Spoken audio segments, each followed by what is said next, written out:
And Kemp has just requested $100 million in emergency money to help fight the coronavirus here in Georgia. Well, Monday, top lawmakers asked guests to stay home to help stop the spread just before the highly anticipated bill crossover day, which is tomorrow. Well, some activists are now calling on the governor to shut the entire Capitol down. CBS 46's Haley Mason tells us why.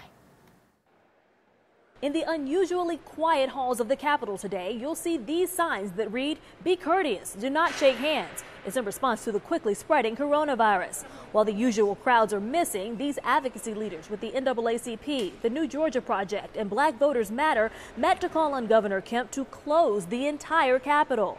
If there is a legitimate public health concern about exposure to COVID-19 at the Capitol, then everyone shouldn't be here.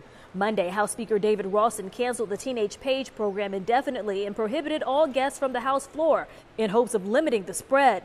But several advocacy groups had planned to lobby in large numbers on crossover day Thursday. They say the restrictions are not fair. The main concern that we have is that if the Speaker of the House is telling us, hey, we strongly urge you to stay home, to engage with us behind screens and not in person, to suspend the Page program, which greatly limits access to legislators.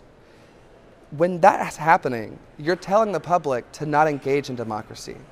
Kemp's office responded saying they're operating with transparency and relying on facts to make decisions about coronavirus. They say the public health officials are not recommending closing the Capitol. They went on to say fear-mongering by partisan activists does not help families to make rational decisions and navigate the challenges associated with COVID-19. Ignore their divisive tactics. We're in this fight together. This is some kind of selective enforcement of a rule. It seems like folks are being led by fear, but it's selective in that legislators will still be here, but they're advising that the public not come. This group of leaders say while many voters are canceling their lobby day, they do plan to show up. The NAACP, I can only speak for us, but we have no political motivation to try to postpone any vote.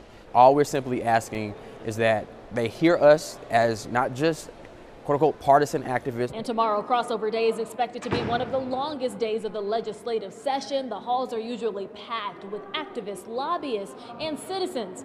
Time will tell who will show up and who will stay home. Reporting at the state capitol, Haley Mason, CBS 46 News.